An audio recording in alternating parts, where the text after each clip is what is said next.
All right, we're here with FBI Special Agent Darrell Foxworth. We're talking about ways you can prevent your kids from being kidnapped. I mean, that's all in the media right now, and we don't want that happening to our own children.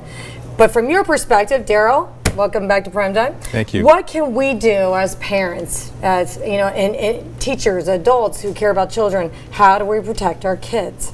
Well, certainly the events back in Ohio have raised the awareness and the questions about child abductions here in the United States. And people are asking, well, can that happen here? What can I do to prevent my child from being kidnapped? And I have to tell you that, I was talking to someone the other day and they said when I was growing up, you were always taught, hey, stay away from that van with the that didn't have the windows, that was driving slowly. Those are the type of vans that kidnappers will drive that are trying to kidnap. I heard that too. Yeah. I still worried about those vans when I'm walking my dog. You worried about the windowless van.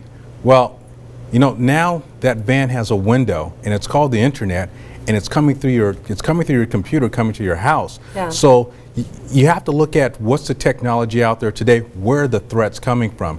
And the threats today, while it's still out there on the street, and we need to remind our children that the basic things: don't talk to strangers, walk in pairs, be safe, make sure that if you're going somewhere that you go where you're supposed to. But now the threats, it's evolving and it's coming through the internet, and that's where we need to really educate our children when we talk about child abductions. I mean, number one, National Center for Missing and Exploited Children put out some statistics, and they tell us that 93% of teenagers are on the internet, and 80% of them have some type of presence, whether it's a social networking site, Facebook, Instagram, Snapchat, you name it. They're out there and they're posting information about themselves. They're talking about where they go to school, where they live, who their friends are, and in some situations they're posting some very suggestive photographs. So all this makes them targets for those predators that are out there on the internet, and that's where we really need to start focusing. So that's the biggest worry. That is the biggest threat right now that we need to really educate our children on.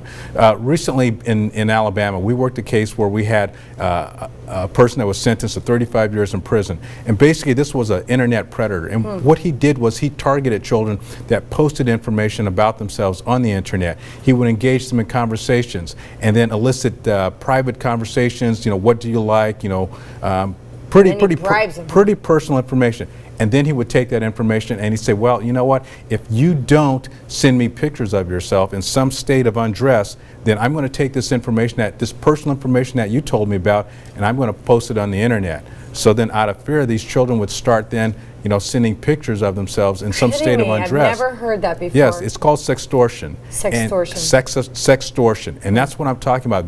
These are the evolving threats that we have to be aware of. We still need to be aware of what's happening out there on the street. I have 4 kids. Yes.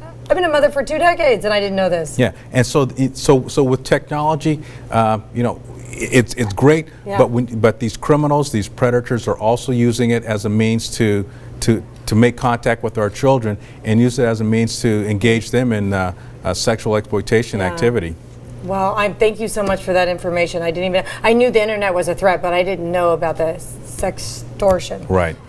Oh, okay, thank you. Talk about news you can use. Hopefully you'll come back soon. I will. Okay, thank you.